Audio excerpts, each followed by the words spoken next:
Olá, pessoal do CEPI Silvio de Mello.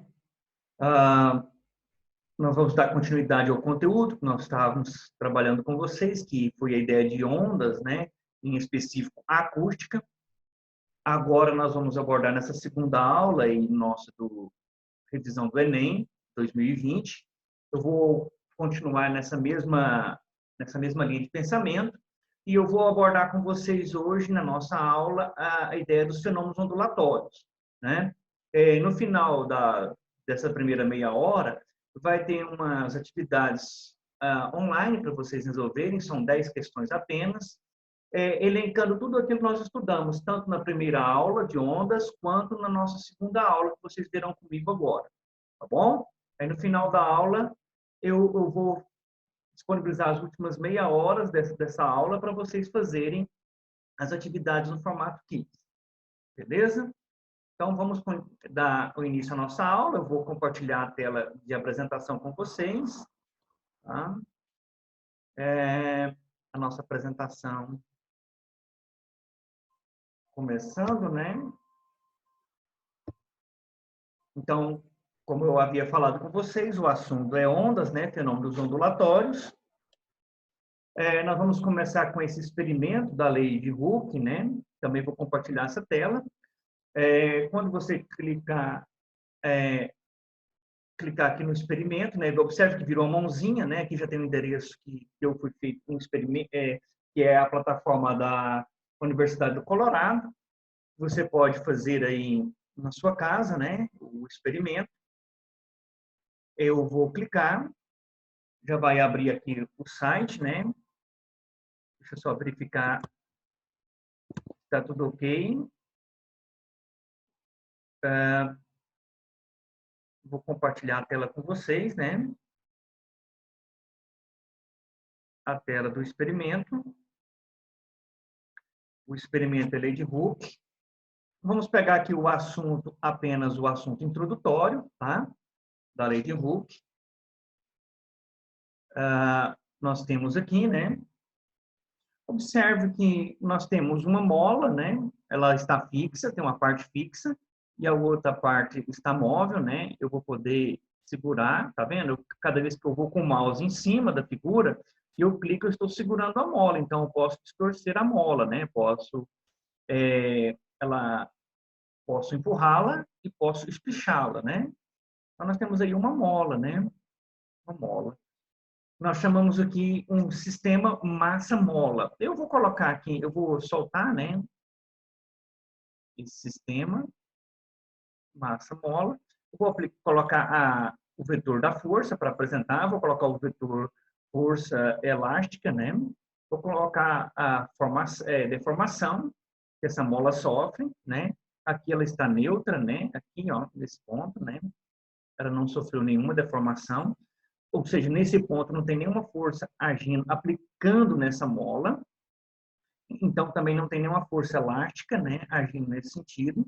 Aqui eu tenho o ponto de equilíbrio, tá vendo? Eu coloquei o ponto de equilíbrio, eu posso colocar os valores. Tá vendo? Então, a de cor azul refere-se à força elástica, a cor vermelha refere-se à força aplicada, a força que eu estou exercendo sobre o objeto. E aqui, você está vendo aqui, é a deformação do objeto, né? Aqui nós podemos colocar uma constante. A constante dessa mola seria, para você ter uma ideia, o quanto que essa mola ela é macia ou ela é dura. Eu posso colocar uma constante muito pequena, né, de 100 newtons por metro. Quer dizer que ela é uma mola bem macia, né? E eu posso colocar aqui uma força aplicada muito grande. Eu posso colocar uma força aplicada de 100 newtons. Uma mola bem macia, né? Olha só, eu posso tanto manipular aqui com essa força aplicada, meus alunos, quanto eu posso eu mesmo vir aqui e mexer com o próprio mouse. Eu observo que eu estou aqui mexendo com o mouse, né? Mas eu posso eu mesmo vir aqui e alterar aqui na força aplicada. Aqui a força aplicada é zero, né? Zero, vou tentar colocar no zero, não é fácil, zero.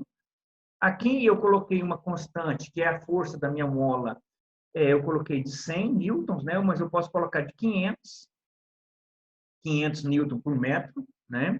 É uma mola bem mais dura, né? 5 vezes mais dura do que a primeira mola, que nós fizemos o experimento, e aqui eu posso colocar 10 vezes mais dura do que a primeira mola, né? Uma mola bem mais grossa, observe que é uma mola bem mais grossa, ela vai aumentando a espessura da mola, observe que ela fica bem mais fina. Então, uma mola de 100.000 newtons por metro é uma mola bem mais grossa. Isso vai fazer com que a mola seja mais rígida, né? O meu sistema massa-mola, né? O meu sistema massa-mola é bem mais rígido. Aí eu posso agora, observe que o objeto não está segurando, né? Se eu solto aqui no zero, né? Observa que está a 0 newton, né? Se eu consigo colocar no zero de novo. 0. É bem sensível, né? Você fazer o experimento. 0 newton. Observe quando eu coloco no zero, meus alunos, ele abre as garrinhas, né? E nesse caso aí, observe que a mola, nós dizemos que ele está em equilíbrio. Observe que está tudo zero. Que a mola no seu estado natural, né? Agora eu vou exercer uma força nesse sistema, né? Então eu vou exercer uma força, eu vou empurrar a mola, eu vou apertar a mola. Então a força vai ser no sentido contrário, né? Então a força vai ficar o quê? A força é negativa, né? A força aplicada é de menos 100 newtons. Estou aplicando uma força de menos 100 newtons. E a força elástica, a força elástica vai ficar no sentido contrário. A força elástica é a força da mola empurrando a força que eu estou exercendo. Aí nós temos aí a ideia da primeira e a terceira lei de Newton, a segunda lei de Newton, né, perdão, a segunda lei de Newton, que é a força, e a terceira lei de Newton, que é a reação dessa força, né? Observe que elas são de quê? Com a mesma intensidade. Elas são de mesma intensidade. Então, a força com que eu aplico sobre a mola é de 100 newton para a mola deformar, Observe que houve uma deformação em 10 centímetros, uma deformação nessa mola de 10 centímetros. Observe que eu mantive, se eu diminuir, eu manter essa mesma força e diminuir a constante da mola, olha o que vai acontecer. Olha só o que vai acontecer. A deformação dela vai ser muito maior, porque a força que eu estou exercendo, ela é muito grande. Observe se eu colocar a metade. Também vai ficar deformação menos. Ou seja, o dobro, né? Se eu colocar de 1.000, é de 10 centímetros. Né? Se eu colocar de 500, é de 20 centímetros. Mas se eu colocar de 100 newtons por metro, a constante dessa mola, ela vai ficar bem maior, né? Ela vai referir essa deformação em o quê? Em 1.000 metros, né? 1 quilômetro. Olha só que deformação imensa. Então, olha só, com a deformação, com a constante, então, de 100, de 1.000 newtons por metro, nessa constante elástica, e uma força exercida de 100 newtons negativo, que eu estou empurrando essa mola, estou deformando a mola. Agora, eu posso espichar a mola também. Observe que vai ter no sentido contrário agora. Olha o que vai acontecer. A minha força, então, aplicada vai ter no sentido positivo, e a minha constante minha constante elástica da mola vai puxar ela no sentido contrário, retraindo a mola, né? Observe que se eu tirar a resistência, né? Vou tirar a resistência da constante aqui, vou diminuir a minha constante. Olha só o que vai acontecer. 500 ela vai aumentar e 1.000 ela vai aproximar bastante aqui. Bom, se você quiser fazer esse experimento, depois me cobra lá no nosso grupo, lá no WhatsApp, eu passo para você o link para você fazer esse experimento e brincar com esse fenômeno. Ok? Vamos voltar lá para a nossa aula.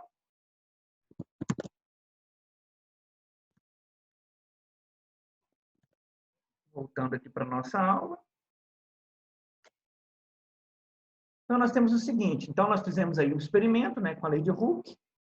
E agora nós vamos avançar aí no nosso conteúdo. Então, o sistema, o oscilador massa-mola, que é o que eu acabei de mostrar para vocês no experimento, né? O que ele coloca para nós? Como estamos desconsiderando a força de atrito, nesse caso aqui nós não colocamos a força de atrito envolvido, né? porque senão o nosso cálculo seria muito mais complexo, nosso cálculo seria muito mais difícil de calcular, extrapolando os conhecimentos elementares que nós precisamos para o ensino médio, né, para a educação básica.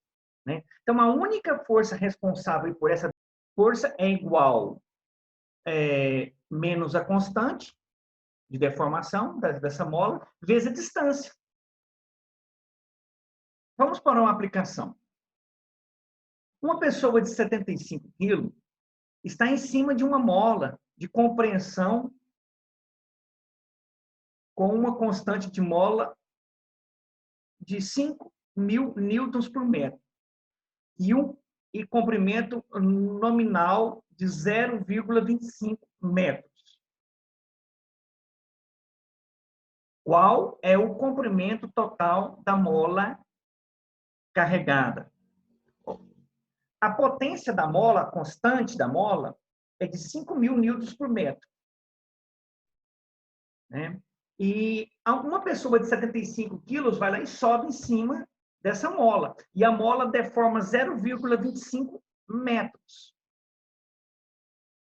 Aí ele pergunta o seguinte: qual é o comprimento total da mola carregada?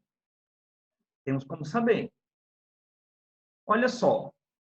Aplicando a lei de Hooke, nós temos o seguinte: força é igual. Observe que eu peguei o seguinte: aqui está faltando um x, então vai ficar assim, ó. X é igual a força dividido pela constante. Tanto que o x aparece aqui, né? Agora, quem que é força? Força vai ser a massa vezes a gravidade. Né? Dividido por K, que é a constante. Então, nós temos aqui, então, a massa é de 75 quilos, que é a pessoa. A gravidade é 10 que está agindo no sistema. A pessoa subiu na mola. Então, a gravidade é a aceleração que está agindo sobre a pessoa. A constante foi dada, que é de 5.000 newtons por metro. Nós vamos calcular aí que a distância de deslocamento, então, foi de 0,25 metros. A distância de deslocamento da mola. Então, nós temos o seguinte. Como a distância inicial dessa mola era de 0,25 metros, menos 0,75, que foi a deformação dessa mola, né? Nós temos aí que o comprimento inicial da mola era de 0,10 metros, ou 1/10 de metros, né?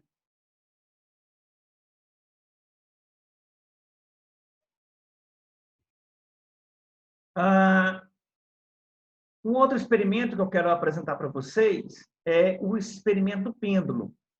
Né? Vou compartilhar essa tela, é só clicar aqui também. Só um momento.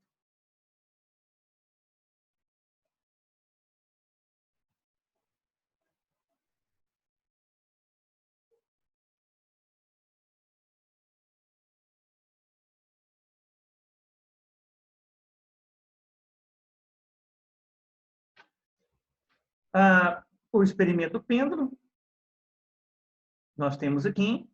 Eu vou tirar essa régua, não preciso da régua para o experimento. Né? É bom colocar o traço do período, né? O comprimento do fio eu posso aumentar e diminuir, tá vendo o comprimento? Estou aumentando o comprimento do fio. Eu vou colocar aqui o comprimento desse fio de 1 metro. A massa eu vou colocar de 1 quilo. Eu posso colocar de 0,1 quilo, né? Posso colocar de 1,5 kg. Eu vou colocar 1 quilo. A gravidade exercida, eu posso colocar 0 gravidade. Olha só o fenômeno, eu vou desprezar o atrito, tá? Não vou colocar atrito, o atrito é 0, não tem atrito. Então, olha só, vou soltar aqui o equipamento, a gravidade é zero. Observe o que vai acontecer. Não tem gravidade. Olha só o que acontece com o equipamento. Olha, ó, vou colocar aqui, soltar. O que vai acontecer? Não acontece nada. Por quê? Porque não tem gravidade, a gravidade é zero. Olha só, agora nós vamos mexer o seguinte. Eu vou colocar a gravidade como se nós estivéssemos na Lua. A gravidade como se nós estivéssemos na Lua. Gravidade na Lua.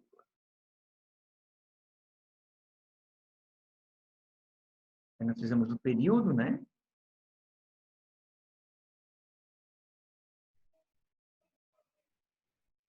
Como nós não temos atrito, quando vai parar? Nunca. Nunca para. Porque nós não temos atrito. Ele vai movimentar constantemente e para sempre. Porque nós não temos atrito. Eu vou trocar aqui como se nós estivéssemos na Terra, para você ver o que vai acontecer. Olha, ficou mais rápido. Por quê? Porque a gravidade na Terra, arredondando aí para mais, ela é 5 vezes maior a gravidade da Lua. 5 vezes maior. Então, vai ficar muito mais rápido. E olha só, vamos pegar a gravidade de Júpiter, que é imenso o planeta. Olha o que vai acontecer. Vai ficar muito maior. Ah, diminuiu, professor. Antes ele ia lá em cima. Então, mas é pelo seguinte fato.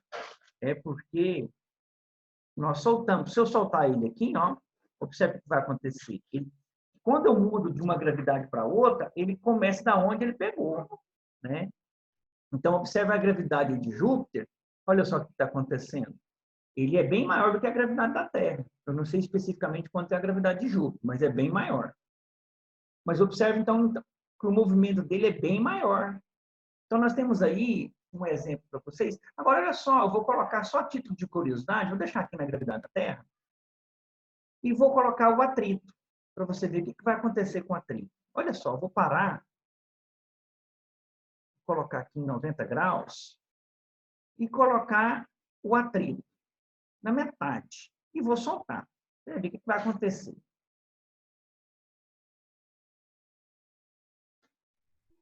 Agora nós temos atrito, né, pessoal?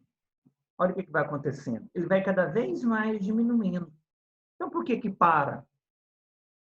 Por causa do atrito. Se nós não tivéssemos atrito, né, nunca iria parar um objeto que você empurra, por exemplo. Né?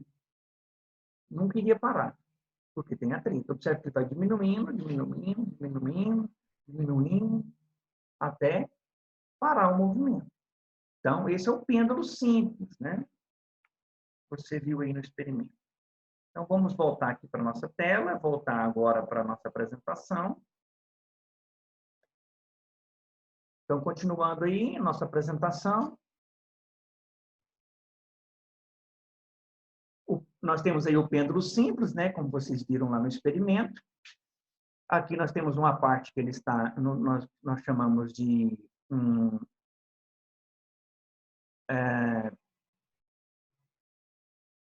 de teto, né? Essa parte.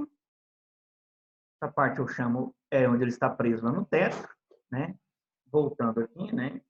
Essa parte aqui é o comprimento da corda, né? Que está segurando o pêndulo. Aqui nós temos uma massa, um objeto que está sofrendo a pressão da gravidade. E aqui nós temos o comprimento desse objeto, né? E aqui nós temos a gravidade agindo nesse sistema, né? Então, nós temos aqui um modelo matemático daquele pêndulo que nós fizemos o experimento dele lá. Aí, para você ter uma ideia, que você vai guardar na memória, né? O que você vai guardar na memória? Você vai guardar essa expressão matemática aqui, ó, frequência. Frequência, né? Ela vai ser meio de 2π vezes raiz quadrada da gravidade dividido pelo comprimento do fio que está tracionando, né? Sofrendo a tração do objeto que está na extremidade lá da massa, está sob o efeito da gravidade. Ou você vai ver também período, T aqui é período, tá? Período é igual a 2π vezes a raiz quadrada do comprimento dividido pela gravidade. Essas duas fórmulas é bom guardar na memória. Agora, aqui, vamos para uma aplicação desse comentário que eu disse para vocês.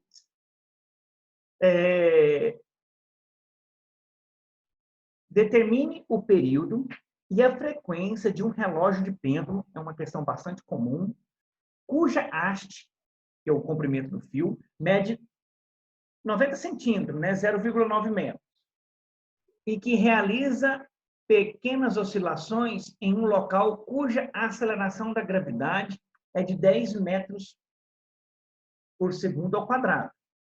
Então, observe um relógio de pêndulo, meus alunos, ajustado aqui na Terra. Se você leva ele para a Lua, ele sofre uma outra interferência. Ele vai ter um problema com relação ao horário. Não, vai ter um horário diferente do que o nosso aqui, ele está ajustado para a Terra, né? Despreze os efeitos da resistência do ar, né? E considere π igual a 3, para facilitar a nossa conta, né? Como eu disse para vocês. Então, olha só. Então, nós temos aqui, o período é dado por. Então, nós sabemos que o período vai ser T é igual a 2π vezes raiz quadrada do comprimento dividido pela gravidade. Então, o período é 2 vezes o π, que eles querem para usar 3, vezes raiz quadrada de 90 centímetros, né, ou 0,9 metros, dividido por 10, que é a nossa gravidade. Fazendo a nossa continha, nós chegamos à conclusão que o período vai ser 1,8 segundos. Só que não é a resposta, né? Vamos continuar a nossa conta. Então, o período é 1,8 segundos. A frequência, ela é dada por... Então, achando a frequência, né? Nós temos o quê? Então, nós podemos achar a frequência, que é 1 sobre o período, na realidade é inverso, né? Se você for perceber lá matematicamente, o período é o contrário da frequência, né? Ou a frequência é o contrário do período, né? Então, como nós já tínhamos achado 1,8, como ele quer saber a frequência, né? Ele quer o período e a frequência, então a frequência vai ficar 1 dividido por 1,8. Você vai achar aí um resultado aproximado de 0,55. E frequência, nós achamos a resposta em hertz, né? Então, portanto, aí o período e a frequência de um relógio de pêndulo é de 1,8 segundos, o período, né? E a frequência é de 0,5 Hz, respectivamente. Pessoal, já finalizando a nossa aula, eu quero mostrar para vocês o seguinte material complementar. Esse aqui eu busquei lá no nosso site do TV Escola, tá? Observe o nosso conteúdo da grande área de física. 35% do que cai em física no Enem é mecânica. Então, essa parte do conteúdo, nós vamos fazer nos aulões de física do segundo semestre, esse conteúdo de mecânica, né? É um conteúdo imenso que vocês estudam lá na primeira série. Então, eu vou retomar esse conteúdo com vocês nos aulões de física do segundo semestre, vai estar mais próximo do Enem. O outro conteúdo que é mais recorrente no Enem, meus alunos, é a ondas. Foi o que nós abordamos agora nesses aulões do primeiro semestre. É 24%, se você observar, né? Termologia, que você estuda na Física 2, no primeiro momento, é 12%. E a parte de eletricidade que vocês estão estudando agora comigo, na terceira série, é 17%. Os demais é muito pouco. Observe que magnetismo é pouco, é 4%, arredondando, né? E ótica é 7%. Então, a questão de ondas é uma matéria primordial, né? Com relação a ondas em específico, que foi o que eu trabalhei com vocês nesse primeiro momento, eu quero comentar o seguinte. Observa a estrada. Nós começamos aqui o caminho, né? Aqui nós estudamos a ideia de acústica, né? Aqui nós estudamos os fenômenos ondulatórios, né? E vou deixar de recomendação para vocês de estudos esse material complementar aqui, ó, Fundamentos de Ondas. É muito bom você dar uma olhada nesse conteúdo, tá? Fundamentos de onda. Não foi possível nós estudarmos essa parte. Nós estudamos a parte de acústica, a parte de fenômenos ondulatórios. Mas a parte de fundamentos de onda, nós não estudamos. Tá bom? Fica essa sugestão para vocês, eu vou disponibilizar o link para que vocês dêem uma olhada, tá bom? Esse material complementar. Tá aí os sites, tá? Os endereços, tá? Tanto para você acessar o portal, né, do TV Escola e analisar, quanto baixar o aplicativo. Se você tem aí o celular que possui o sistema Android, pode baixar lá no Google Player, né? Quando você tiver o celular que tem um sistema iOS, né? Você pode baixar também no Apple Store, né? O aplicativo. Ok, pessoal? No texto que eu disponibilizei no Word, lá no texto, consta também o comentário para que vocês façam todas as orientações para que vocês façam um questionário, tem formato de quiz, né? Que vocês possam responder lá essas questões. Todas elas foram questões recorrentes ao Enem. Note nessas questões, meus alunos, que cada questão tem o seu comentário, você pode ver um vídeo depois, à parte, tá? Se você tiver interesse, você copia aquele link ali no texto do Word, quando você estiver resolvendo a questão, copia o link, cola, para que depois você possa assistir aquele vídeo explicando aquela questão, tá bom? Já é uma devolutiva. Não fui eu que fiz o vídeo, mas são professores que são do YouTube Educa, tá? São muito bons professores, são de excelente qualidade. Mas, mesmo assim, se persistiu alguma dúvida, eu estou à disposição de vocês, podem me procurar, eu estou aqui para auxiliar vocês no que for necessário. Tá bom? Muito obrigado a todos.